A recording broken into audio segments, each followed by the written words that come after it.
ನಾವು ಮಕ್ಕಳಿಲ್ಲದೆ ಭಾಳ ಕಡೆ ತೋರಿಸಿದ್ವಿ. ನಿಮ್ಮ ಯಾವ ಊರು? ನಮ್ಮದು ಬೆಂಗಳೂರು, ಇವ್ರದ್ದು ಕೇರಳ. ಮದುವೆಯಾಗಿ 7 ವರ್ಷ ಆಯಿತು. 7 ವರ್ಷದಿಂದ ಪ್ರಯತ್ನ ಪಡ್ತಾ ಇದ್ವಿ. ಭಾಳ ಕಡೆ ತೋರಿಸಿದ್ವಿ. ಅವರು ಅಡಾಪ್ಟ್ ಮಾಡಬೇಕು ಅಂತ ಹೇಳಿದ್ರು. ನಮಗೆ ಜೋರು ಹೇಳ್ರಿ, ಅಡಾಪ್ಟ್ ಮಾಡಬೇಕು ಅಂತ ಹೇಳಿದ್ರು. ಕಡೆಗೆ ನಮಗೆ ಒಂದು ಪೇಪರ್ ಆಡಿಂದ ನೋಡಾಯ ಹಾಸ್ಪಿಟಲ್ ಬಗ್ಗೆ ಮಾಹಿತಿ ಸಿಕ್ತು. ಸೊ ನಾವು ಅವ್ರನ್ನ ಕನ್ಸಲ್ಟ್ ಮಾಡಿದ್ವಿ. ಸೊ ಅವ್ರು ನಮಗೆ ಅಶ್ಯೂರೆನ್ಸ್ ಕೊಟ್ಟರು, ಈ ಥರ ನೀವು ಇದು ಮಾಡ್ಕೋಬೇಡಿ, ವೇಟ್ ಮಾಡಿ ನೀವು ಮಾಡ್ತೀವಿ ಅಂತೇಳಿ. ಈಗ ನಾವು ಬಂದು ಟ್ರೀಟ್ಮೆಂಟ್ ತೊಗೊಂಡಿದ್ವಿ. ತಗೊಂಡಾದರೆ ಈಗ ನಾಳೆ ಪ್ರೆಗ್ನೆಂಟ್ ಆಗಿದ್ದಾರೆ, ಟ್ವಿನ್ಸ್ ಆಗಿದ್ದಾರೆ. ನಾವು ತುಂಬ ಖುಷಿಯಾಗಿದ್ವಿ.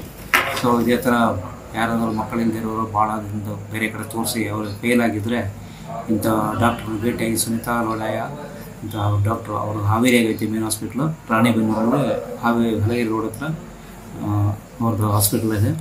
ಸೊ ಎಲ್ಲರಿಗೂ ಉಪಯೋಗ ಆಗುತ್ತೆ. ಮಕ್ಕಳಿಂದಿರೋ ದುಃಖ ಪಡೋ ಅವಶ್ಯಕತೆ ಇಲ್ಲ. ಸೊ ಅದರಿಂದ ನಾವು ತುಂಬ ಖುಷಿಯಾಗಿದ್ದೀವಿ. ನಮಗೆ ಟ್ವಿನ್ಸ್ ಆಗಿದೆ, ನಾವು ತುಂಬ ಖುಷಿಯಾಗಿದ್ದೀವಿ. Thank you. ಧನ್ಯವಾದಗಳು. ಅನಿತಾ ಬರಲ್ಲ. What you are happy?